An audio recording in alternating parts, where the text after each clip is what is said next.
دعا ہے پروردگار عالم ہم سب کی عبادتوں کو اپنی بارگاہ میں قبول فرمائے، اور جس مقصد زندگی کو لے کر یہ فرش عزا بچھایا گیا، جس مقصد حیات کی وجہ سے ہم یہاں پہ جمع ہوئے، خدا ان مقاصد میں بھی ہم سب کو کامیابیاں نصیب فرما دے۔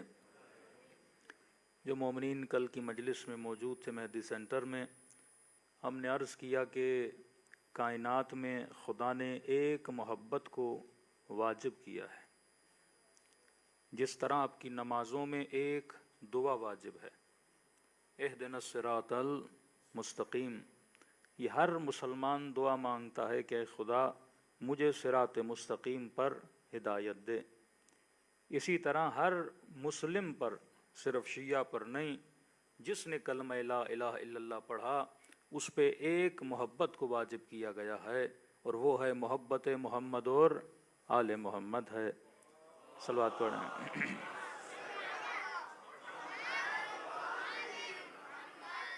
اور ہم نے شرعی مسئلہ بتایا کہ اسلام کا حکم ہے کہ مزدور کی مزدوری کرنے کے بعد فوراً اس کی مزدوری ادا کی جائے، کہ اردو محاورہ ہے کہ مزدور کے پسینے کے خشک ہونے سے پہلے اس کی مزدوری اسے ادا کر دی جائے۔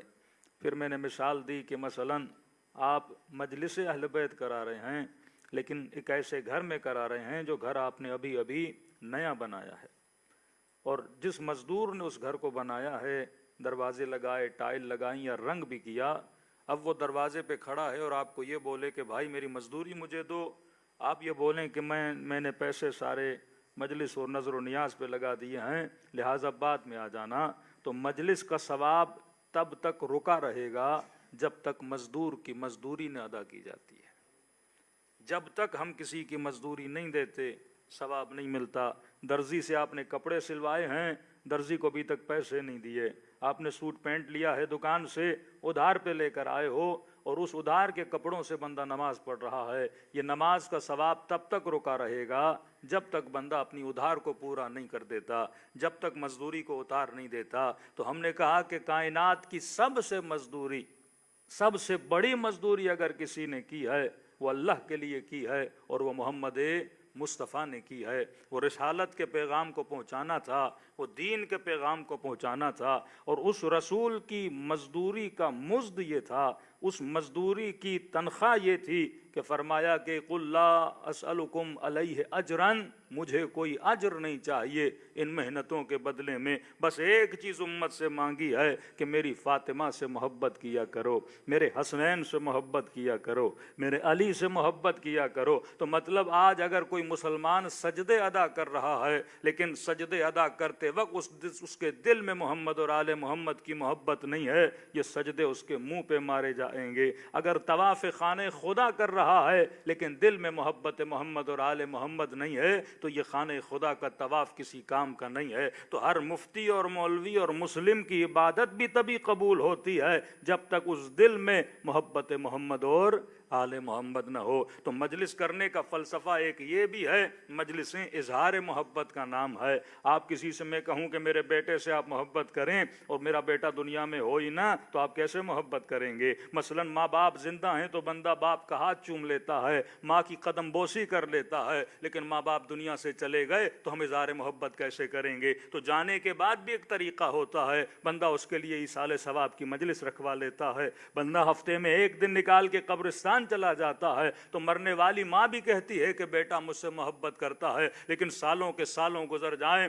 1000 مہینے گزر جائیں، لیکن بندے کو یاد ہی نہ ہو کہ کوئی باپ بھی تھا، کوئی ماں بھی تھی، صرف زبان سے یہ کہتا رہے کہ مجھے اپنے بابا سے بڑا پیار ہے، تو وہ باپ بھی کہے گا کہ بیٹا پیار ہے تو تو نے اظہار کیوں نہیں کیا تھا؟ تبھی محبت کے لیے ضروری ہے کہ بندہ اگر بچوں سے بھی محبت کرتا ہے تو اظہار کرنا چاہیے، بیوی سے محبت کرے تو اظہار ضروری ہے، مومن سے محبت کرے تو اظہار ضروری ہے۔ تو محبت کے لیے اظہار جب تک نہیں ہے تو محبت کا کوئی فائدہ نہیں ہے۔ تو آج مجلس حسین میں ہم آ کر یہ بتاتے ہیں کہ دنیا والوں کو پتا ہے، مثلا شہادت امیر المومنین کا، شہادت امام حسین کا، کہتے تو وہ بھی ہے کہ ہمارے دلوں میں محبت ہے، لیکن اظہار وہی کرتے ہیں جنہیں شیعہ علی ابن ابی طالب بولا جاتا ہے۔ صلوات پڑھے محمد و آل محمد۔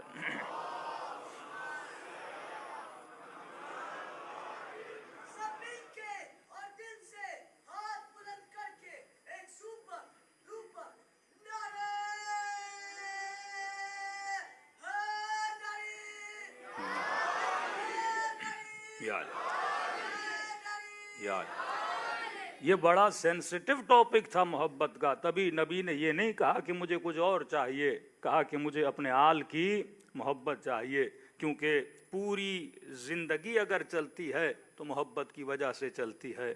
آپ دیکھیے فرق انسان اور فرق حیوان کیا ہے، یہی محبت کا چکر ہے۔ انسان پوری زندگی میں جو ایکشنز کرتا ہے وہ محبت کی وجہ سے کرتا ہے۔ آپ زندگی میں کچھ بھی کریں، اگر محبت نہیں ہے تو آپ کچھ بھی نہیں کرتے۔ ہماری خوشی کا تعلق، ہمارے غم کا تعلق محبت کی وجہ سے ہے۔ یعنی رسول دنیا کو سب سے بڑا گفٹ دے کر جا رہے ہیں کہ اگر زندگی میں خوش رہنا چاہتے ہو تو محمد اور آل محمد سے کیا کرنا؟ مودت کرنا۔ اب آپ کہیں گے مولانا اس سے خوشی کا کیا تعلق ہے؟ میرے عزیز بڑا تعلق ہے۔ دیکھیے یہ محبت ہے جو انسان کو غمگین بناتی ہے، یہ محبت ہے جو انسان کو خوش کر دیتی ہے۔ اب محبت کسی کو گاڑی سے ہو گئی، گاڑی کا ایکسیڈنٹ ہوا تو بندہ غمگین ہو گیا۔ محبت کسی کو گھر سے ہو گئی، گھر گر گیا تو بندہ غمگین ہو گیا۔ محبت بیٹوں سے اتنی زیادہ ہو گئی، بیٹے کے جانے کے بعد بندہ غمگین ہو گیا۔ تو آپ دیکھ رہے ہیں آپ کو غمگین کون کر رہا ہے؟ محبت کر رہی ہے۔ دراصل ہمیں اگر زندگی میں کوئی چیز چلاتی ہے تو وہ کون ہے؟ یہ محبت ہے جو ہمیں کنٹرول کرتی ہے۔ تبھی بڑے سینسٹیو ہے اسلام اس بات پر کہ بندے خدا ہم تجھے محبتوں سے نہیں روکتے، لیکن یہ ضرور سمجھاتے ہیں کہ محبت تیرے دل میں صحیح ہونی چاہیے، غلط نہیں ہونی چاہیے، کیونکہ نجس محبت ہو گئی تو بندے کے ایکشنز نجس ہو جاتے ہیں، پاک محبت ہو جائی تو بندے کے ایکشنز پاک ہو جاتے ہیں۔ حبیب اگر حبیب بنا تو پاک محبت کی وجہ سے بنا، ہور اگر ہور بنا تو پاک محبت کی وجہ سے بنا، شمر اگر شمر بنا ہے تو نجس محبت کی وجہ سے، ابن سعد اگر ابن سعد بنا ہے تو نجس محبت کی وجہ سے۔ کئی ایسے جوان مرد اور بچیاں میں جانتا ہوں کہ غلط محبت میں گرفتار ہو جاتی ہیں، زندگیاں تباہ و برباد ہو جاتی ہیں۔ یہی شعور اہل بیت ہمیں دینا چاہتے ہیں کہ بچپن سے اپنے بچوں کو فرش عزا پہ لاؤ اور انہیں صحیح محبت کا درس دو کہ میرے لال زندگی میں اگر تیری سلیکشن غلط ہے محبت کے معاملے میں تو تیری زندگی تباہ ہو جاتی ہے۔ اصل انسان کی دو چیزیں ہیں، یا سلیکشن اچھی ہونی چاہیے یا ریلیشن اچھا ہونا چاہیے۔ تو مجلس حسین بہترین سلیکشن بھی سکھاتی ہے اور حسین کا ریلیشن بھی بناتی ہے۔ یہ دو چیزیں انسان کی زندگی کو بناتی ہیں، ورنہ ساری زندگی تباہ و برباد ہو جاتی ہے۔ انسان کس سے محبت کرتا ہے اور یہ محبت کرنے کا سلیقہ اگر کسی نے سکھایا ہے، یہ محمد اور آل محمد نے سکھایا ہے۔ فرق شیعہ اور سنی کیا ہے؟ یہی محبتوں کا چکر ہے کہ آپ کے دل میں آل رسول کی محبت زیادہ ہے، کسی کے دل میں مثلا کسی اور کی محبت زیادہ ہے۔ اور ہم نے کہا محبت ایک شکل باطن ہے، محبت چہرے پہ نظر نہیں آتی، محبت باطن میں ہوتی ہے۔ کسی کی شکل کو دیکھ کے نہیں بتا سکتے کہ یہ بندہ مجھ سے محبت کرتا ہے یا نہیں کرتا، کیونکہ محبت انسان کے قلب کے اندر ہوتی ہے۔ اور فرمایا محبت ظاہر کہاں ہوتی ہے؟ ذکر کے ذریعے سے ظاہر ہوتی ہے۔ اگر اللہ سے محبت ہے تو اللہ کا ذکر کیا کرو، اگر محمد اور آل محمد سے محبت ہے تو ان کا ذکر کیا کرو۔ اور خدا بھی وعدہ دیتا ہے کہ جتنا میرا ذکر کرو گے میں خدا بھی تیرا ذکر کروں گا۔ کہ حدیث معصوم ہے کہ فرمایا جو کثرت سے ذکر صلوات کرتا ہے اسے تب تک موت نہیں آتی جب تک پنجتن کی زیارت نہیں کر لیتا۔ صلوات پڑھے محمد و آل محمد۔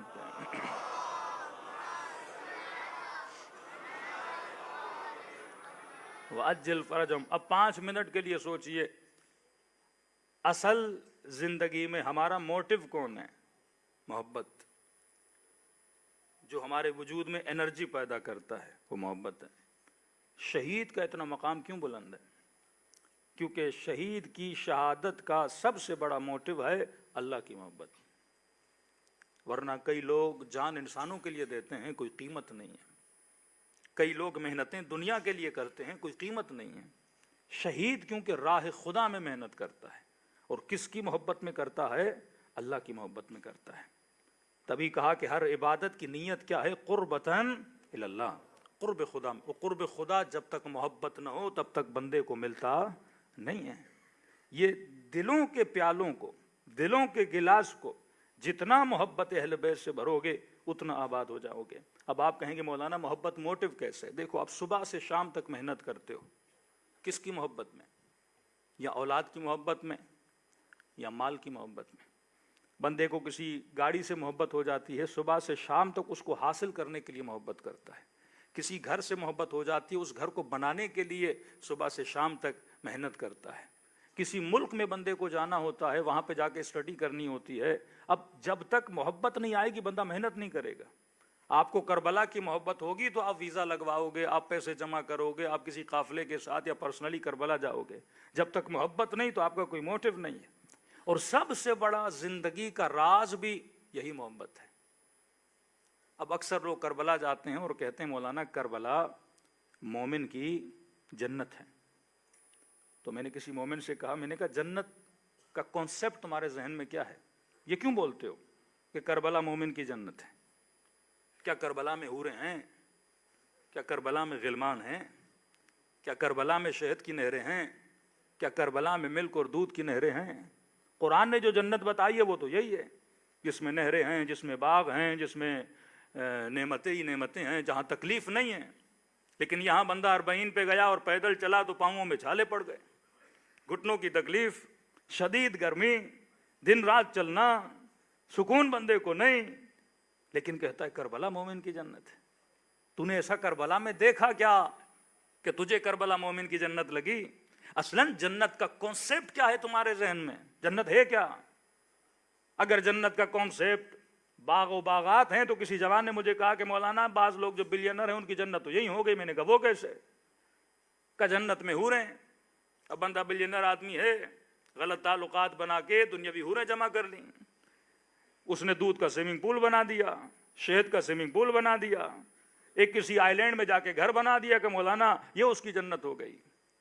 میں نے کہا نہ اس بندے نے جنت کا کانسیپٹ سمجھا ہے. اب یہ بندہ جو کربلا جا رہا ہے کہہ رہا ہے کربلا مومن کی جنت ہے، اس کا کانسیپٹ کیا ہے؟ تو اچھا جواب دیا کہ مولانا آپ صحیح کہہ رہے ہیں کہ تکلیفیں ہیں، پاؤں میں چھالے ہیں، لیکن جیسے بین الحرمین میں آتے ہیں، نگاہ حسین کے روزے پہ پڑتی ہے تو ایک عجیب سا سکون ملتا ہے. اس سکون کی وجہ سے ہم بولتے ہیں کہ کربلا مومن کی جنت ہے. میں نے کہا کس چیز سے تجھے سکون ملتا ہے؟ میں بڑا مختصر بتا رہا ہوں کیونکہ یہاں ٹائم لیمیٹڈ ہوتا ہے. میں نے کہا وہ سکون تجھے کس چیز سے مل رہا ہے کہ ساری تکلیفیں تو بھول جاتا ہے جب نگاہ امام کے روزے پہ پڑتی ہے، ساری پریشانیاں تو بھول جاتا ہے جب نگاہ حضرت عباس کی زری پہ پڑتی ہے. کس چیز سے تجھے سکون مل رہا ہے؟ اب یہاں پہ وہ پھنس گیا کہ سکون امام کی زری سے مل رہا ہے. کسی نے کہا سکون امام حسین کے گنبد سے مل رہا ہے، سکون امام حسین کے حرم میں جانے سے مل رہا ہے. میں نے کہا کیا سکون ابھی عبداللہ الحسین کی چاندی والی زری میں ہے، گولڈ والے گنبد میں ہے؟ میں نے کہا اگر اس زری میں سکون ہے تو وہ سکون کسی وہابی کو کیوں نہیں ملتا؟ وہ سکون کسی غیر شیعہ کو کیوں نہیں ملتا جو تجھے مل رہا ہے؟ وہ تو وہ ہیں جو کہتے ہیں ہم ان روزوں کو اڑا دیں، ہم ان زریوں کو اکھاڑ دیں. تو نام علی سنتا ہے تجھے سکون ملتا ہے، اور کوئی اور ہے جو نام علی سنتا ہے چہرہ اس کا بگڑ جاتا ہے. یہ معاملہ کیا ہے کہ ایک بندہ علی کا نام سن کے سکون لے، دوسرے کا سکون ہی برباد ہو جاتا ہے. ایک بندہ روزے علی کی زیارت کر کے سکون لے، دوسرا بندہ اس روزے پہ جائے اس کا سکون تباہ ہو جاتا ہے. میں نے کہا سکون اس زری میں نہیں ہے، سکون اس روزے میں نہیں ہے، سکون اس نعرے میں نہیں ہے، سکون اس مجلس میں نہیں ہے. لیکن تجھے ملتا ہے اس کا ریزن تلاش کر کہ تجھے چاندی سے سکون کیوں مل رہا ہے، تجھے سونے سے سکون کیوں مل رہا ہے، تجھے علم سے سکون کیوں مل رہا ہے، تجھے اس محفل میں آنے سے سکون کیوں مل رہا ہے. میں نے کہا اصل راز سکون ہے محبت، کیونکہ تیرے دل میں حسین کی محبت ہے اور محبت بندے کو سکون دیتی ہے. اب اس زری کی نسبت کیونکہ اس محبت سے ہے تو بندہ زری کو دیکھتا ہے تو کیا ملتا ہے؟ سکون ملتا ہے. بت پرست کو بت خانے میں سکون ملتا ہے، کرسچنز کو چرچ میں سکون ملتا ہے، سکھوں کو اپنے گردوارے میں سکون ملتا ہے، شیعوں کو امام باڑے میں سکون ملتا ہے. یہ نہیں کہ ان کو سکون نہیں ملتا، ملتا ان کو بھی ہے. جیسے تو اپنے بچے کو دیکھ کے سکون لیتا ہے، فلاں اپنے بچے کو دیکھ کے سکون لیتا ہے. مجھے تیرے بچے سے سکون نہیں ملے گا، تجھے میرے بچے سے سکون نہیں ملے گا. مجھے کیوں اپنے بچے سے سکون ملتا ہے؟ کیونکہ میرے دل میں اپنے بچے کی محبت ہے، تیرے دل میں اپنے بچے کی محبت ہے. اور علی کو کوفے کے یتیموں کو دیکھ کے سکون مل رہا ہے، کیونکہ علی کے دل میں صرف حسنین کی محبت نہیں، یتیموں کی محبت بھی موجود ہے. ہاں. زندہ باد، زندہ باد.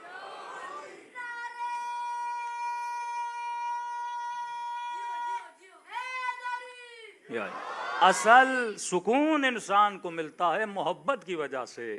تو یہ نہیں کہ کسی بندے کو گاڑی سے سکون نہیں ملتا, گھر سے سکون نہیں ملتا, یا متعدد چیزوں سے, شہوانی چیزوں سے. ہر کسی کو سکون ملتا ہے. جس سے محبت کرو گے اس سے سکون ملے گا. غلط بندے سے محبت کر لی, اسے دیکھو گے سکون ملے گا, باتیں کرو گے سکون ملے گا. گاڑی سے محبت ہو گئی, بیٹھو گے تو بڑا سکون ملے گا. بڑے گھر سے محبت کر لی, اس میں بیٹھو گے تو سکون ملے گا. جس سے محبت کرو گے سکون ملے گا. لہٰذا یہی سمجھایا گیا کہ اگر غلط چیزوں سے محبت کرو گے تو غلط چیزوں سے سکون ملے گا, صحیح چیزوں سے محبت کرو گے صحیح چیزوں سے سکون ملے گا. تو آپ کہیں گے مولانا سکون باطل میں بھی ہے, سکون حق میں بھی ہے, تو فائدہ کیا ہے؟ ایک چھوٹا سا فرق ہے. جو دنیاوی چیزیں ہیں تجھے سکون دیتی ہیں ان کا سکون ٹیمپریری ہوتا ہے, لیکن جو الہی چیزیں ہوتی ہیں ان کا سکون جوانی میں بھی ہوتا ہے, بڑھاپے میں بھی ہوتا ہے, قبر میں بھی ہوتا ہے, اور عالم برزخ میں بھی ہوتا ہے. میں نے ایک چھوٹا سا جملہ کی ایرانی ذاکر حمید علیمی, اس کا ایک چھوٹا سا نوحہ ہے. بڑے نوحے خانوں کو کہا کہ اس کی ٹرانسلیشن کرو اردو میں. اکثر ایرانیوں کی عادت ہے وہ اہل بیت کے ساتھ بڑا فرینکلی ہو کے بات کرتے ہیں, تو وہ ایک نوحہ پڑھتا ہے اور نوحے میں امام حسین کو مخاطب ہوتا ہے اور فرماتے مولا حسین ہوا سے ہست, مولا حسین کیا تیری توجہ اپنے ذاکر کی طرف ہے؟ امام حسین کو کہتا ہے مولا حسین, اب یہ ذاکر ہے جو 7-8 سال سے امام حسین کی ذاکری کر رہا, 50 سال کا ہو گیا, سر کے بال سفید, داڑھی کے بال سفید, جس طرح آپ عزادار ہیں, بچپن سے کالے کپڑے پہن کے مجلس حسین میں آ رہے ہیں. اب کتنے بوڑھے ہو گئے بعض لوگ, یعنی داڑیاں سفید, بال سفید, کمر جھک گئی, لیکن آج تک ذکر امام حسین کر رہے ہو. تو امام حسین کو مخاطب ہو کے بولتے ہیں مولا حسین ہوا سے ہس, مولا کیا آپ کی توجہ ہے اپنے ذاکر کی طرف؟ کہ مولا آج جب میں خود کو آئینے میں دیکھتا ہوں تو میرے بال سفید ہو گئے, میری داڑھی سفید ہو گئی. مولا میں وہ نہیں جو بچپنے میں تھا, تب جوان تھا, آج بوڑھا ہو گیا, لیکن مولا جب تجھے دیکھتا ہوں تو وہی حسین ہے جو بچپنے میں تھا. تیری محبت نہیں بدلی, تیرا عشق نہیں بدلا. یہ نہیں کہ بچپن میں تیرے ساتھ محبت تھی تو بڑھاپے میں نہیں. مولا دن گزرتے رہتے ہیں پر تیری محبت پرانی نہیں ہوتی. دنیا کی محبتیں پرانی ہو جاتی ہیں. گاڑی سے بڑا عشق تھا, 2 سال گزرے نئے ماڈل کے پیچھے لگ گئے. موبائل بڑے شوق سے لیا, نیا ماڈل آیا بازار میں بیچ دیا. کسی کی چمڑی سے محبت تھی, بندہ بوڑھا ہو گیا تو محبت چلی گئی. لیکن یہ واحد محبت ہے جو بوڑھی نہیں ہوتی, جو پرانی نہیں ہوتی, جو قبر کے دہانے تک جاتی ہے, جسے محبت ابدی بولا جاتا ہے, وہ محبت محمد اور آل محمد ہے. تو یہ سکون جو خدا نے آپ کو دیا ہے خدا نے کسی کو نہیں دیا. تو اصل سکون محبت میں ہے, اور محبت وہ کرنا جو محبت ابدی محبت ہو, اور وہ محبت آل رسول کی محبت ہے. صلوات پڑھے محمد و آل محمد پر.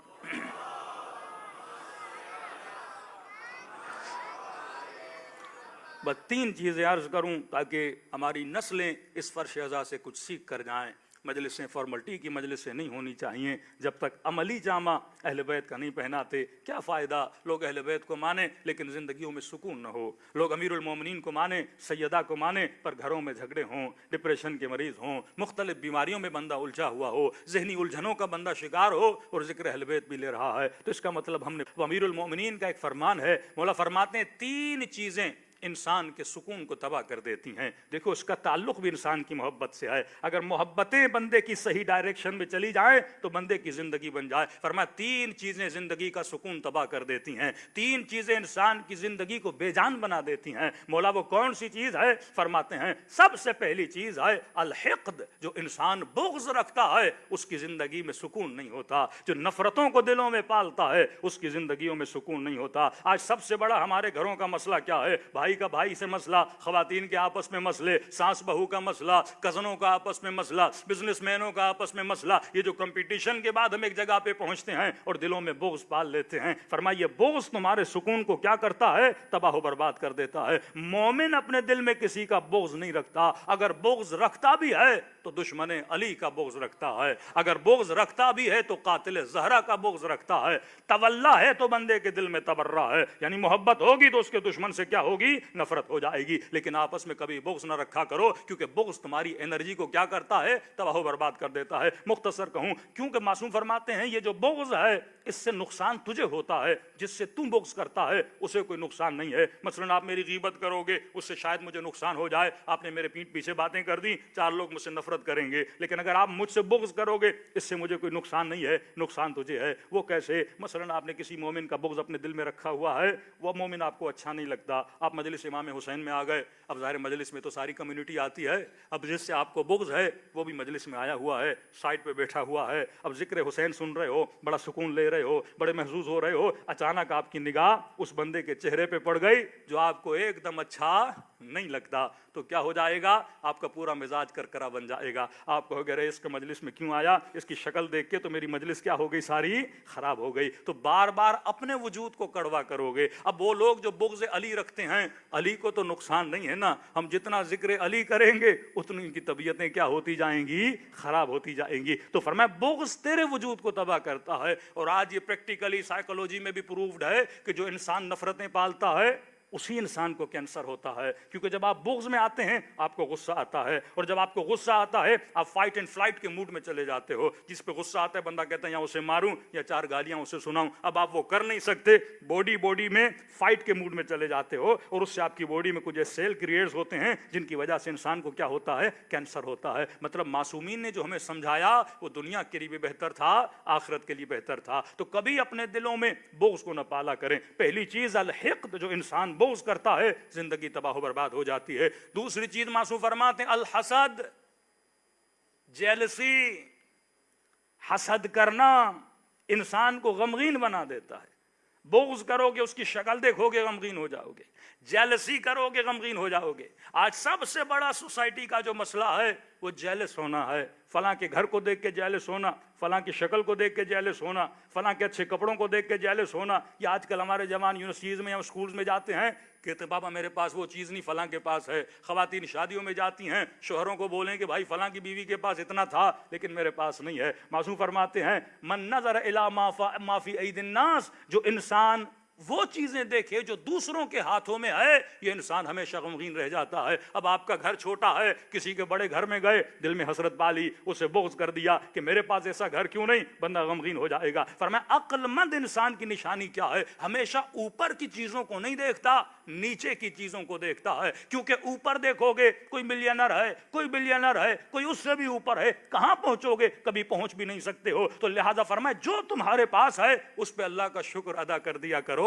تو تمہاری زندگی میں خوشیاں آ جائیں گی. لیکن اگر لوگوں کے مال کو دیکھتے رہو گے کیا ہوگا, تمہیں وہ چیز ملے گی نہیں. مثلا ایک آدمی کی جیب میں 1 روپیہ نہیں ہے لیکن اچھے خاصے ہوٹل پہ کھڑا ہو جائے اور کباب اور باربیکیو دیکھتا رہے, بھائی اس سے تیرا پیٹ بھرنے والا تو نہیں ہے. دیکھتے رہو گے, حسرت پیدا کرتے رہو گے, غم پیدا کرتے رہو گے. جیب میں پیسے نہیں لیکن 1 ملین کی گاڑی کو دیکھنے چلا جائے, اب وہ تجھے ملنے والی تو چیز ہے نہیں. فرمایا عقل مند بندہ وہ ہے اس چیز کو دیکھ جس کی حاصل کرنے کی تیرے اندر طاقت ہے.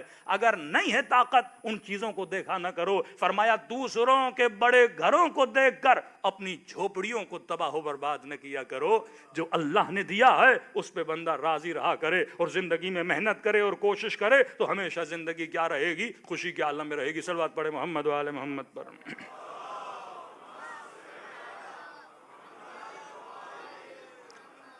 تیسری چیز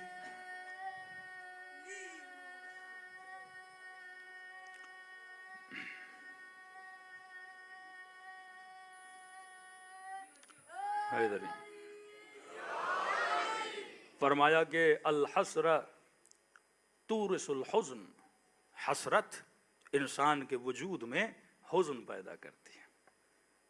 فرمایا کبھی کبھی ایک نگاہ شہوت انسان کے وجود کے اندر ایسی حسرت پیدا کرتی ہے کہ بندہ غمگین ہو جاتا ہے.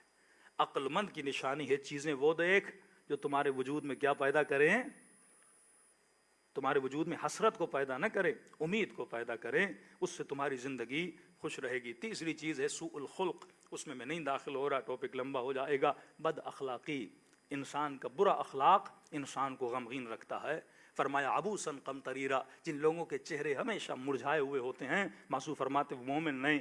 فرمایا مومن کالعسل, مومن شہد کی طرح ہوتا ہے. اب میں نے سوچا معصوم نے شہد کی مثال کیوں دی, کیونکہ شہد خود بھی میٹھا ہوتا ہے, جو پی لے اسے بھی مٹھاس ملتی ہے. تو مومن جو اخلاق والا ہوتا ہے، جس کے چہرے پہ مرجھایا ہوا نہیں ہوتا، چہروں پہ خوشی ہوتی ہے، چہروں پہ مسکراہٹ ہوتی ہے، مطلب وہ دوسروں کو بھی کیا دے رہا ہے؟ خوشی دے رہا ہے. آج 80% ہمارے یوتھ کا ایشو کیا ہے؟ کیونکہ وہ حسرتوں میں مبتلا ہے. جو اللہ نے دیا اس پہ کوئی بندہ راضی نہیں ہے. یہ یو کے کی ریسرچ آئی کہ اتنی چھوٹی ایج میں 17 18 21 22 تین ایجرز بچوں میں بھی ڈپریشن کی بیماریاں، انزائٹی کی بیماریاں. ریسرچ کی ریزلٹس کیا نکلے کہ یہ بیماریاں کیوں ہیں؟ کہتے ہیں اکثر یہ بچے انسٹاگرام کو یوز کرتے ہیں. اکثر بچے انسٹاگرام کو. اب بھائی انسٹاگرام سے کیسا ڈپریشن، انسٹاگرام سے بندے کے اندر کیسا حزن. اب ہوتا یہ ہے کہ انسٹاگرام میں جو اپنے فوٹو چڑھاتے ہیں ان فوٹوز میں 3 فلٹر لگاتے ہیں. اب بندہ اپنی شکل سے بھی راضی نہیں. 3 فلٹر. اب کئی لوگ آتے ہیں، مولانا آپ کے پاس سیلفی نکالنی ہے. اب یہ بندہ کوئی چائنا کا موبائل ہے، کوئی سیمسنگ کا، کوئی کسی کا، وہ کہتے ہیں نہیں آئی فون سے نکالو، اس میں بڑے خوبصورت دکھتے ہیں. بھائی جیسی شکل ہے تو ویسی آئے گی. کیونکہ آئی فون میں فلٹر لگا ہوا ہے، وہ فوٹو ہمیں بڑا اچھا لگتا ہے. مطلب میں اپنی شکل سے سیٹسفائی نہیں ہوں. اب کا اکثر یہ بچیاں، بچے، لڑکیاں اپنے فوٹو چڑھاتی ہیں انسٹاگرام پہ، فوٹو بڑے خوبصورت. اب یہ بھی انسٹاگرام پہ فلٹر والا فوٹو، مد مقابل بھی فلٹر والا فوٹو. اب یہ بچی صبح اٹھتی آئینے کے سامنے جاتی، کہتی یہ کون ہے؟ یہ تو میں ہوں ہی نہیں. جو فوٹو میں نے اپنا بنایا ہوا ہے وہ فوٹو ریئل نہیں ہے، لیکن اس فوٹو سے عشق ہو گیا ہے، اس فوٹو سے محبت ہو گئی. اب پھر مختلف قسم کی سرجریز، بیوٹی سرجریز، کہ ایسی دکھوں ایسی دکھوں، اس میں اس کی پوری زندگی کیا ہو جاتی ہے؟ تباہ ہو برباد ہو جاتی ہے. اصل حقیقت سے دور بھاگنا. آج پورا معاشرہ حسرتوں کے پیچھے ہے. آج پورا معاشرہ ایسی چیزوں میں مبتلا ہو چکا ہے جس نے اس معاشرے کے سکون کو کیا کر دیا ہے؟ تباہ کر دیا ہے. چوتھی چیز معصوم فرماتے جو انسان کو غم زدہ کرتی ہے. شاید ہمیں بولا جائے کہ شیعہ پھر اتنے غمگین کیوں ہوتے ہیں؟ غم تو سکون کو لے جاتا ہے. یہ بھی امیر المومنین کا جملہ. فرماتے ہیں جب حقدار کو حق نہیں ملتا تو یہ بھی انسان کے دل میں غم پیدا کرنے کا ایک ریزن ہے. ایک مرتبہ آپ نے کسی کو پیسے دیے، اس نے کہا واپس کروں گا اور نہیں کیے، غم آتا ہے. ایک مرتبہ نہیں، آپ کے ہاتھ میں سوٹ کیس میں آپ کے پیسے ہیں، کوئی روڈ پہ آتا ہے آپ سے چھین کے لے جاتا ہے، اس کا غم انسان کو بہت زیادہ ہوتا ہے. فرمایا اہل بیت غمگین کیوں رہتے تھے؟ کیونکہ ان کے حق کو لیا گیا تھا، ان کے حق پہ ڈالا گیا تھا. کہ فدق جناب سیدہ کا حق تھا، لیکن جناب سیدہ سے فدق کو کیا کیا گیا تھا؟ چھینا گیا تھا. اور یہ سکون کب ہمیں ملے گا؟ فرمایا جب حقدار کو اس کا حق واپس دیا جاتا ہے. اور وہ دن کب آئے گا؟ جب امام زمانہ کا کیا ہوگا؟ ظہور ہوگا. اہل بیت کوشش کرتے تھے کہ لوگوں کے دلوں سے غموں کو مٹایا جائے، لوگوں کو خوشیاں دی جائیں. واللہ زندگی میں اگر نجس محبت کے گرفتار ہو جاؤ گے. اور ایک نقطہ اور ربط مصیبت، کبھی نہیں کہا کہ ہم آل رسول سے محبت کرو، کہا ہم آل رسول سے مودت کرو. یہ نہیں کہ قاضی شریح کے دل میں اہل بیت کی محبت نہیں تھی. کہا لکھو حسین واجب القتل ہے، اس نے سیاہی اپنے سر پہ ماری، سیاہی دان اپنے سر پہ مارا. اگر محبت نہ ہوتی تو سر پہ مارتا.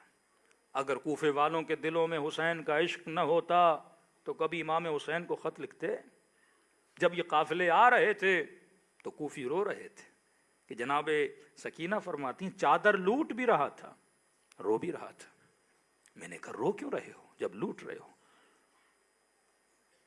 کہ زہرا کی بیٹی اگر میں نہیں لوٹوں گا کوئی اور لوٹ کے چلا جائے گا. یہ نہیں کہ ان کے دلوں میں محبتیں نہیں تھیں، میرے عزیز محبتیں تھیں. آج یہ سوچو میں نے اپنے بچے کے دل میں آل رسول کی محبت ڈالی ہے یا مودت ڈالی ہے؟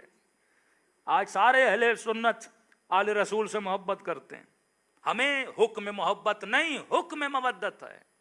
سمجھو دل ایک پیالہ ہے، ایک گلاس ہے، مال کی محبت بھی ہے، شہوت کی محبت بھی ہے، بچوں کی محبت بھی ہے، ساتھ میں اہل بیت کی محبت بھی ہے. کبھی کبھی اپنے اولادوں کی محبت اہل بیت سے اگر بڑھ جائے تو وہ محبت اہل بیت زہر ہو جاتی ہے. فرمایا ہم سے محبت نہیں، ہم سے مودت کرنا. کربلا محبتوں کا میدان نہیں ہے، کربلا مودتوں کا میدان ہے. فرمایا مودت کیا ہے؟ فرمایا بیوی سے، اولاد سے، مال سے، ہر چیز سے محبت کرو. اللہ منع نہیں کرتا، لیکن فرمایا جہاں یہ ساری محبتوں کا اینڈ ہو وہاں سے مودت اہل بیت سٹارٹ ہوتی ہے. وہاں سے ابتداء محبت اہل بیت ہے، جہاں پہ بچہ قربان ہو جائے، جہاں پہ اکبر جیسا جوان قربان ہو جائے، جہاں پہ علی اصغر جتنا بچہ قربان ہو جائے. کسی انگریز ریسرچر نے جب واقع کربلا پڑھا تو پوچھا کہ مجھے سمجھ نہیں آتی، اگر قاسم کی ماں اپنے بچے سے محبت کرتی تھی تو اس نے میدان جنگ میں بھیجا کیوں؟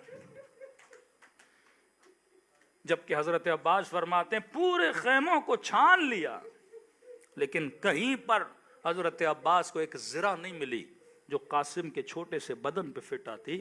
کہ ماں کو پتا بھی تھا یہ بچہ میدان میں جائے گا، تیر اور نیز کھائے گا، اس کی پسلیاں ٹوٹ جائیں گی، پھر ماں نے بچے کو بھیج کیسے دیا؟ میں نے کہا یہ سوال کرو تو قاسم کی ماں سے کرو. جب پوچھا گیا بی بی اپنے بچے سے محبت نہیں؟ کہ قاسم سے محبت ہے پر حسین سے مودت ہے. جس پہ ساری محبتیں قربان ہو جائیں، مال قربان ہو جائے، سکون قربان ہو جائے، اور اس مودت کی جھلک اربعین حسین میں نظر آتی ہے. پاؤں کا سکون تباہ ہو جاتا ہے، پاؤں میں چھالے پڑ جاتے ہیں، نیند قربان ہو جاتی ہے، مال قربان ہو جاتا ہے. ارے جس کی ولایت کے لیے سیدہ نے پسلیوں کو توڑوا دیا.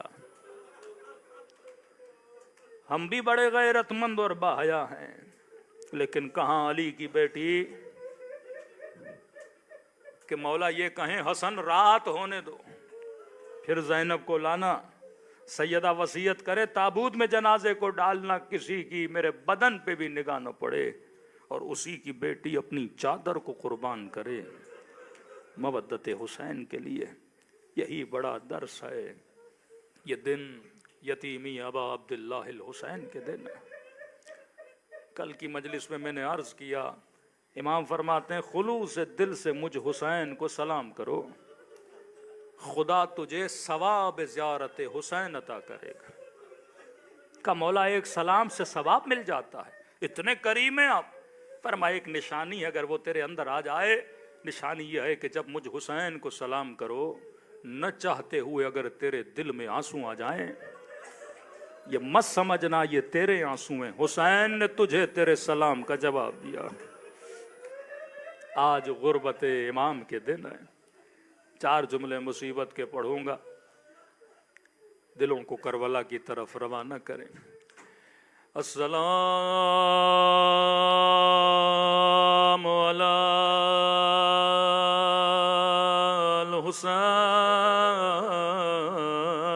الحسین وعلی علی ابن الحسین، سب مل کے وعلی اولاد الحسین وعلی اصحاب. بلند آواز سے السلام علی الحسین وعلی علی ابن حسین کی صدا بلند ہو. وعلی اولاد الحسین وعلی اصحاب. بلند آواز سے السلام علی الحسین وعلی علی ابن وعلی اولاد الحسین وعلی.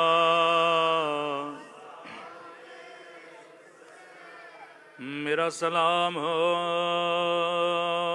زینب کی لٹی ہوئی چادر پہ، میرا سلام ہو جلتے ہوئے دروازے پہ.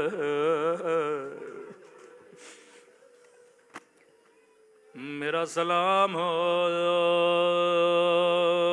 ٹوٹی ہوئی پسلیوں پر،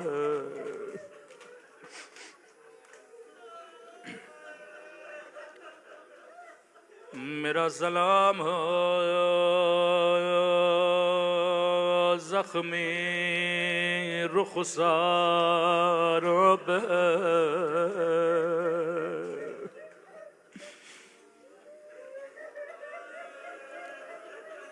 مجھے خدا کی قسم ہے اگر مدینے میں آگ نہ لگتی کبھی کربلا کے خیموں کو جلایا نہ جاتا، اگر مدینے میں سیدہ کو تماچا نہ مارا جاتا، کبھی کربلا میں ننھی سی سکینہ کو تماچے نہ مارے جاتے، رسول خدا کا فرمان ہے مسلمانوں کبھی حیوان کو بھی منہ پہ نہ مارا کرو، انہوں نے نبی کی نواسیوں کو تماچے مارے، مجھے خدا کی قسم ہے اگر مدینے میں پسلیاں نہ توڑی جاتی کبھی کربلا میں حسین کے بدن پہ گھوڑے نہ دوڑائے جاتے، اگر مدینے میں علی کے ہاتھوں میں رسیاں نہ باندھی جاتی کبھی کوفے کی بازار میں زینب کے ہاتھوں میں رسیاں،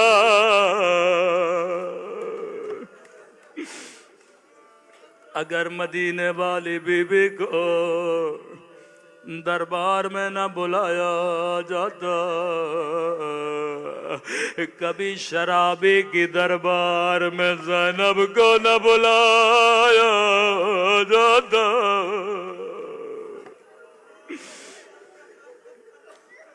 کسی نے امام حسن کو کہا مولا حسن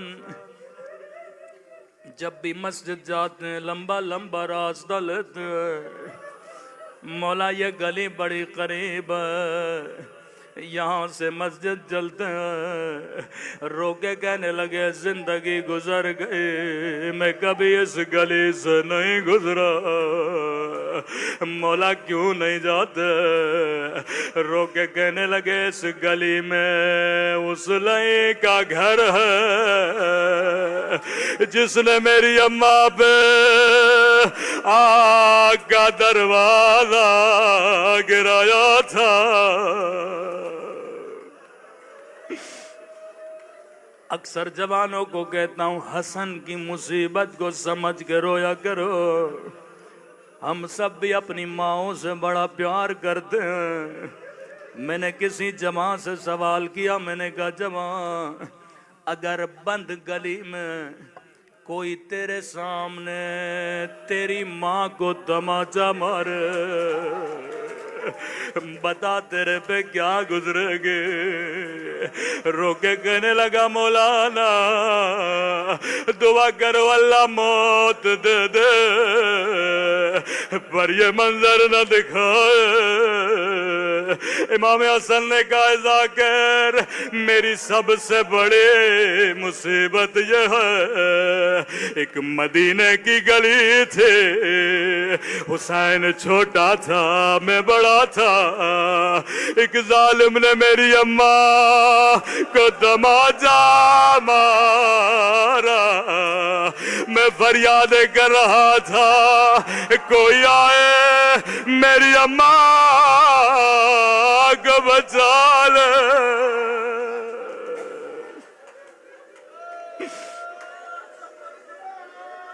ایک جملہ اور اس احمد کو تمام کرو، ہاتھوں کو جوڑ کے کہوں امام حسن یہ مجمع تیری مظلومیت پہ قربان، مولا زندگی گزر گئی، اس کا چہرہ نہیں دیکھا جس نے اماں کو تماچا مارا تھا۔ مولا تھوڑی دیر کربلا آئیے، ایک 4 سالہ بچی ہے، کربلا سے کوفہ، کوفہ سے شام، یہ بچی دیکھتی رہی بابا کا قاتل ہے، کبھی حسین کے چہرے پہ چھڑی مار رہا تھا، رو کے کہہ رہی تھی نوار میرے 3 دل کا پیاسا بابا، میرا غریب الوطن بابا، ماتم حسین۔